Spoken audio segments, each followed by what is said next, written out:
Praise the Lord. Praise the Lord. Let the name of Jesus be glorified and be magnified. यीशु मसीह का नाम ही महिमा पाए और ऊंचे पर उठाया जाए. The Spirit of God is dwelling in each and every believer. परमेश्वर का आत्मा हर एक विश्वासी में वास करता है. God wants us to be conscious of His presence every day in our life. परमेश्वर चाहते हैं कि हम अपने जीवन में प्रतिदिन उसकी उपस्थिति के बारे में सचेत रहें. God wants to dwell in your heart and He wants to be glorified in our life. परमेश्वर चाहते हैं कि वो हमारे हृदय में वास करे और वो महिमा पाएं.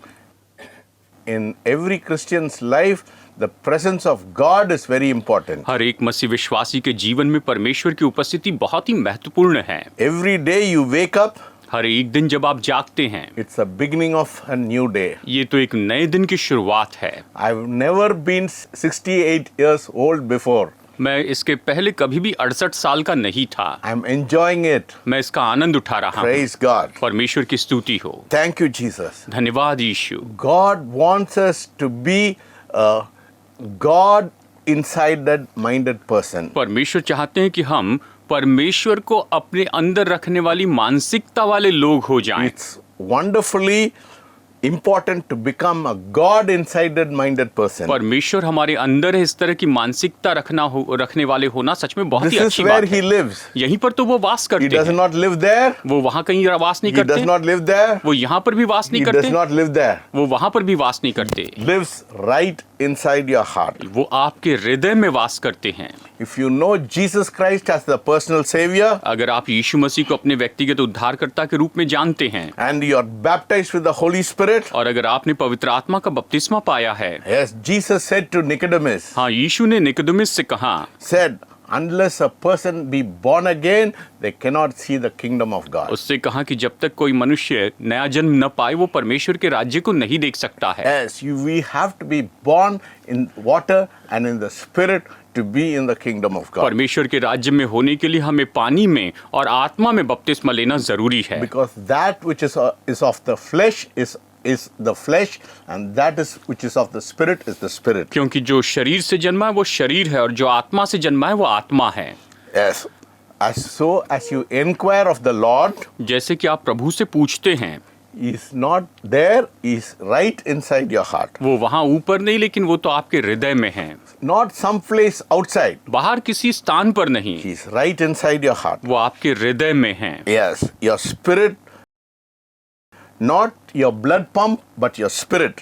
आपका हृदय जो कि रक्त संचार करने वाला नहीं, लेकिन आपकी आत्मा में. That is where He dwells in your heart. वहीं पर वो आपके हृदय में वास करते हैं. So let us turn to Philippians, तो आइए हम देखते हैं फिलिपियों की पत्री chapter 3, अध्याय 3 verses 13. वचन 13. Brethren, I do not count myself to have apprehended, but one thing I do, forgetting those things which are behind and reaching forward to those things which are ahead, I press towards the goal for the prize of the upward call of God in Christ Jesus.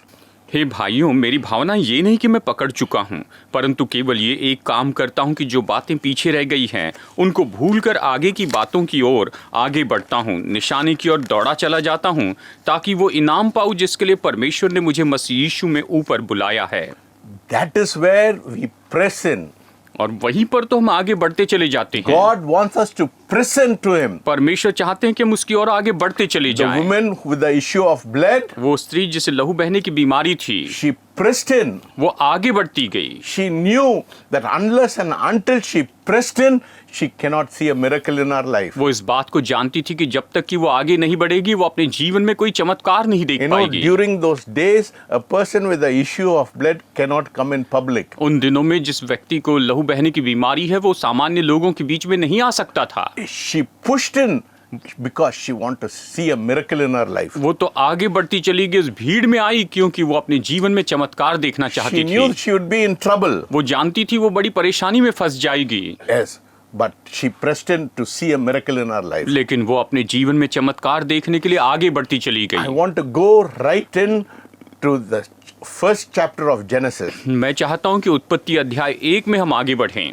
In the beginning was God, आदि में परमेश्वर थे, Elohim, Elohim, the plural God, जो कि अनेक वचन में परमेश्वर है. not El. El means God, Elohim means God. L नहीं, एल का मतलब परमेश्वर, एलोहिम का मतलब परमेश्वर, लेकिन अनेक वचन में बताया है। Yes, that is what it says. Let us make, God said, let us make man in our own image. और परमेश्वर ने कहा आओ हम मनुष्य को अपने ही स्वरूप में बनाएं। Yes, God made man in his own image. परमेश्वर ने मनुष्य को अपने खुद के स्वरूप में बनाया है। In the beginning, Elohim created heaven and the earth. आदि में एलोहिम ने आकाश और पृथ्वी की सृष्टि की। And the earth was without form and void. और पृथ्वी बेडोल और सुनसान पड़ी थी। And the Spirit of God was moving. और परमेश्वर का आत्मा मंडरा रहा No, था। the Spirit of God is not static. It is always moving. परमेश्वर का आत्मा एक जगह पर ही रुके नहीं रहता, वो हमेशा मंडराते रहता है। When the Spirit of God was moving, but until the Lord spoke, the world was not created. परमेश्वर का आत्मा मंडरा रहा था, लेकिन जब तक कि प्रभु ने कुछ कहा नहीं तब तक इस संसार की सृष्टि नहीं हुई। God said, "Let there be light," परमेश्वर ने कहा कि उजियाला हो, and there was light. और उजियाला हो गया।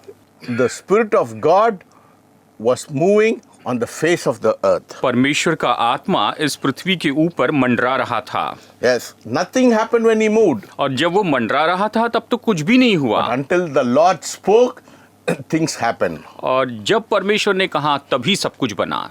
Right in the first chapter of Genesis, उत्पत्ति के पहले अध्याय में ही we have, and it is borne out in the world, that we see the first introduction of faith. हम यहाँ पर इस वचन में पहली बार विश्वास के परिचय के बारे में देखते हैं। In Hebrews it says, इब्रानियों में ये कहता है, हिब्रू by में, faith we understand he created the world.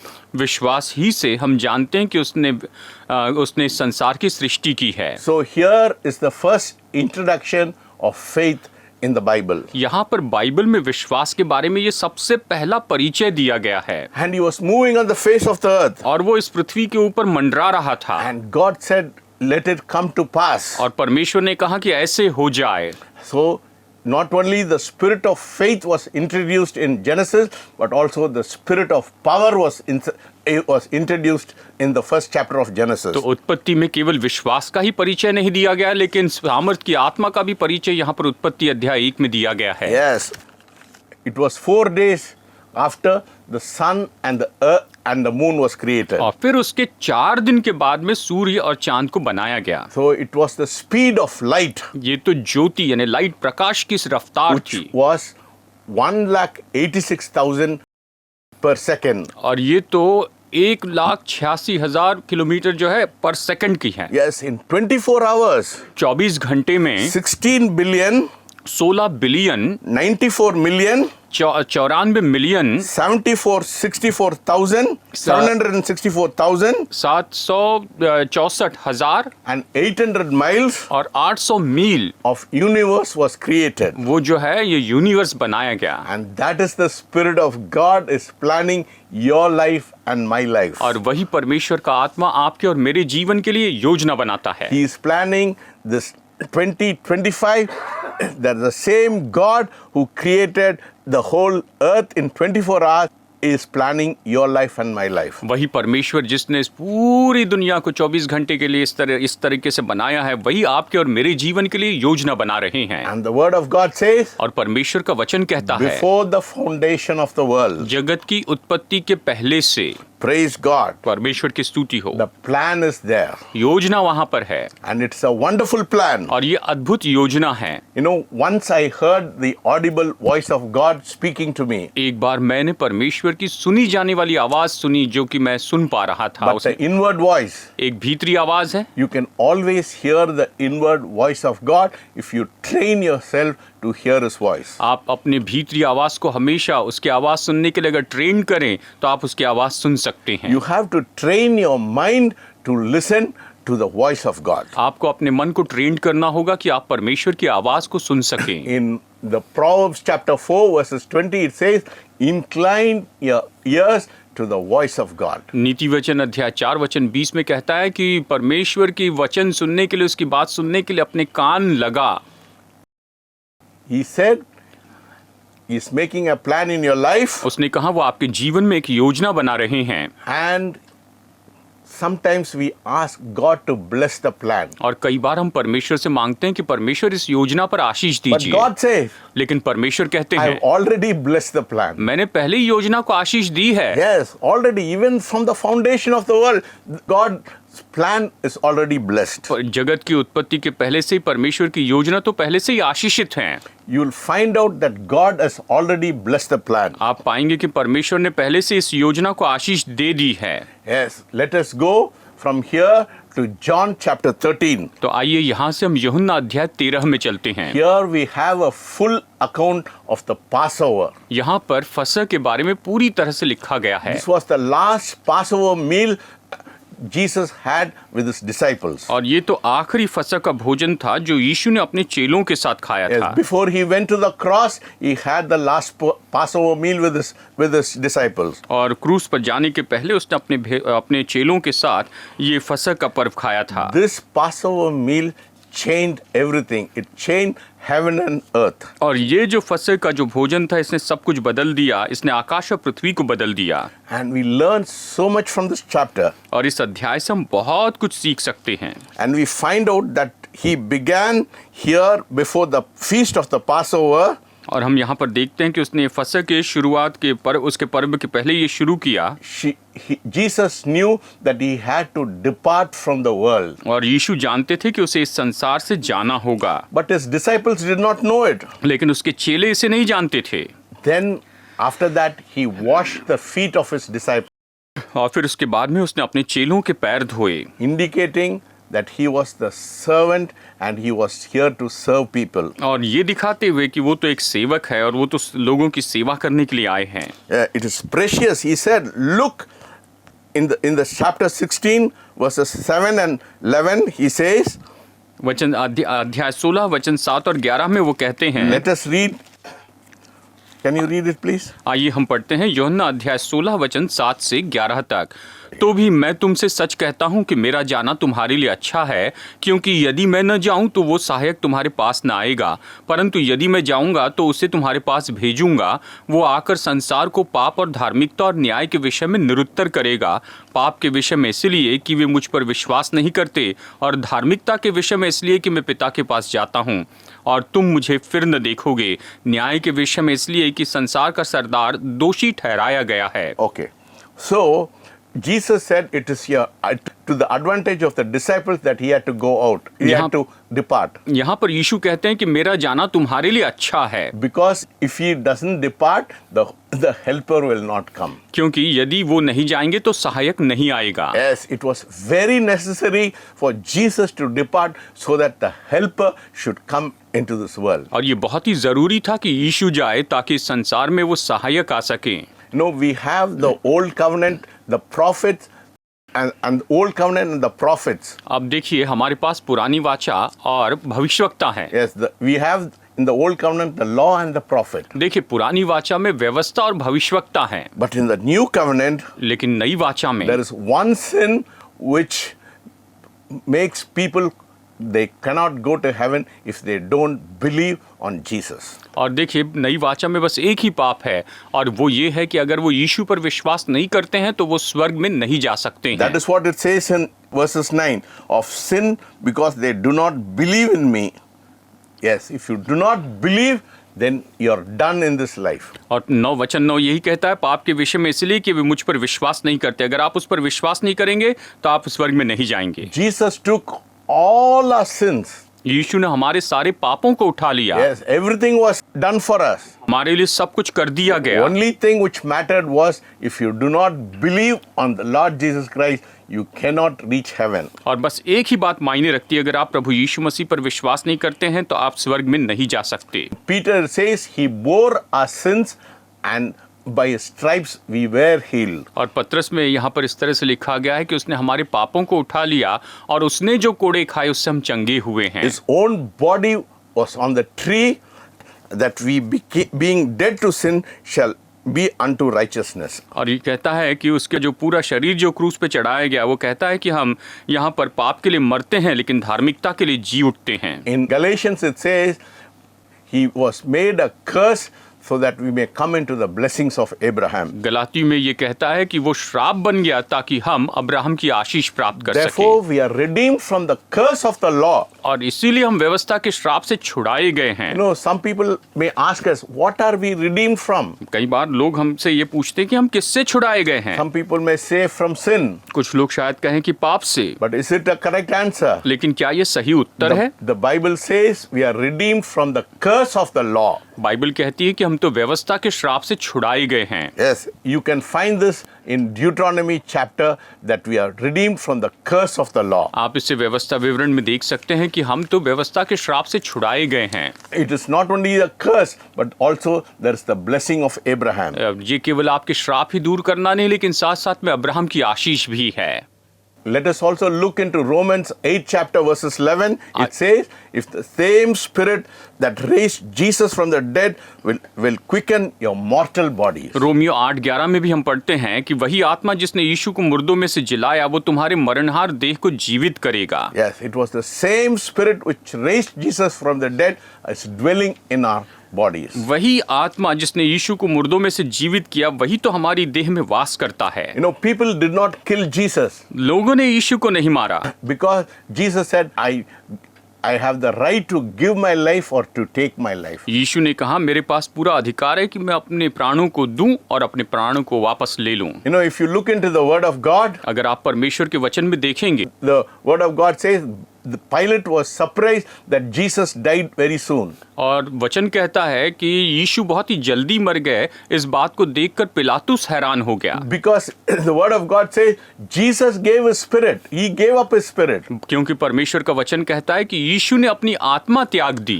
Jesus said, I have the right to take or to give my spirit. यीशु ने कहा मेरे पास अपनी आत्मा को देने का और इसे वापस लेने का अधिकार है। Yes, in the book of Philippians it says, फिलिपियों की पत्री में ये कहता है, verses 2 and 8 it says, वचन 2 और 8 में ये कहता है that he was obedient unto death. कि वो तो मृत्यु तक आज्ञाकारी रहे। Jesus never broke a commandment. यीशु ने एक भी आज्ञा नहीं तोड़ी So they did not have any right to kill him. और इसीलिए उनके पास कोई अधिकार नहीं था कि वो उसकी हत्या करें। He gave his life. उसने अपना प्राण दे He दिया। gave his life that we might live. उसने अपना प्राण इसलिए दिया ताकि हम जीवित रह सके। The same spirit which raised Jesus from the dead will quicken your mortal bodies. वही आत्मा जिसने यीशु को मुर्दों में से जीवित किया वो आपके मरणहार शरीर को जीवित करेगा। That is the reason it's vitally important we have to be God inside minded person. और यही तो कारण है कि हमें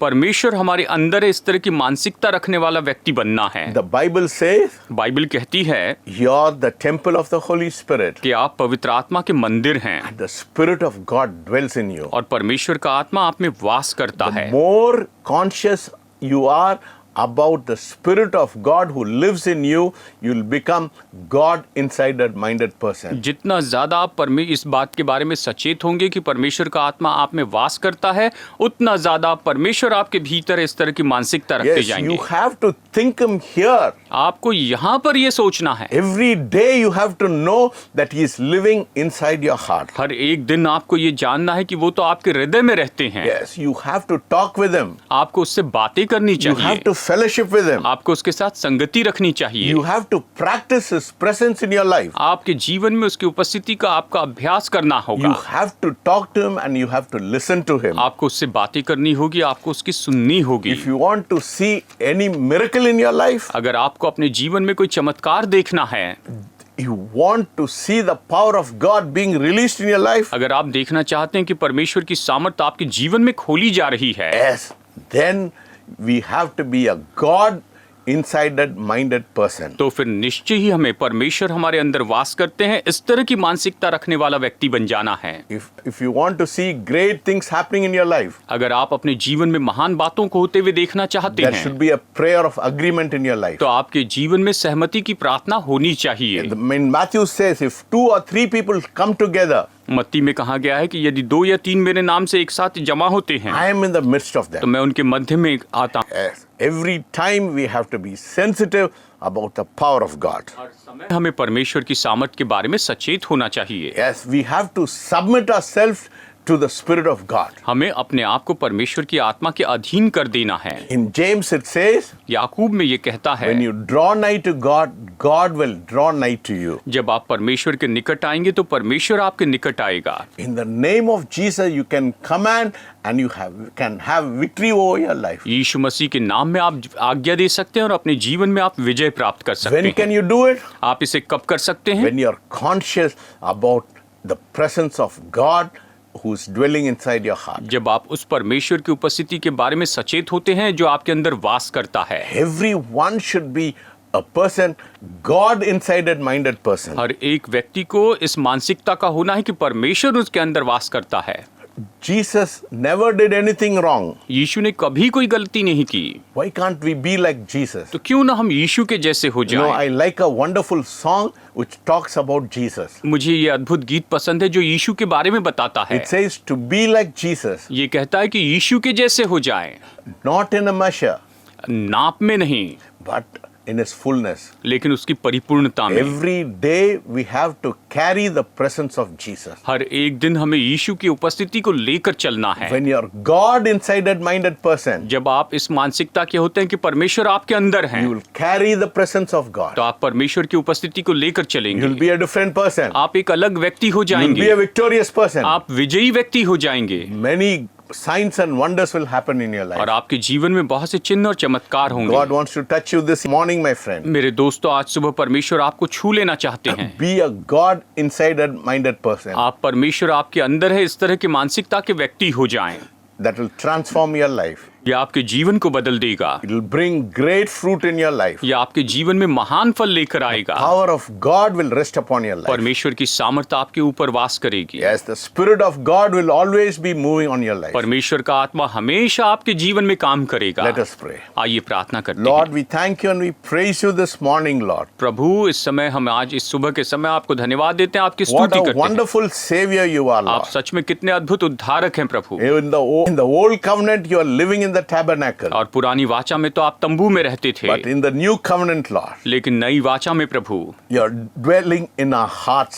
आप हमारे हृदय में वास What करते a हैं। privilege it is, Lord. ये सच में कितना बड़ा सौभाग्य है The Prabhu glory of God is resting in our hearts. कि परमेश्वर की महिमा हमारे हृदय में वास करती है। Thank you and we praise you and we bless you. हम धन्यवाद देते हैं, आपकी स्तुति करते हैं, आपको धन्य कहते हैं। Thank you for your presence which is inside our heart, हमारे हृदय में जो आपकी उपस्थिति है उसके लिए आपको धन्यवाद, so that we can talk with you, we ताकि- can fellowship with you every day. ताकि हम प्रतिदिन आपसे बात कर सकें और आपके साथ संगति कर Thank सकें। you for speaking to your people this morning, आज सुबह अपने लोगों से बातें करने के लिए धन्यवाद। making us God insided minded person. आपने हमें परमेश्वर हमारे भीतर है इस तरह की मानसिकता रखने वाला In व्यक्ति बनाया। Jesus' name I pray. यीशु के नाम में मांगते हैं। If you are a God insided minded person, अगर आप ऐसे मानसिकता के व्यक्ति हैं जिसमें परमेश्वर रहता है, every prayer of yours will be answered instantaneously. तो आपकी हर एक प्रार्थना को तुरंत ही जवाब मिल जाएगा। Power of God will rest upon you. परमेश्वर की सामर्थ आप पर वास करेगी। Anointing of God will be upon you. परमेश्वर का अभिषेक आप पर होगा। If you are blessed with this message, अगर आपने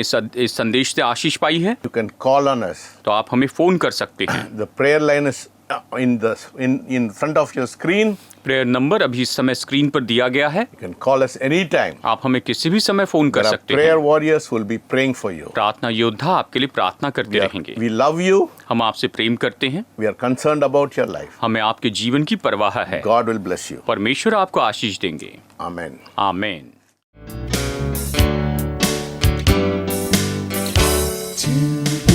Like Jesus, to be like Jesus, all I ask,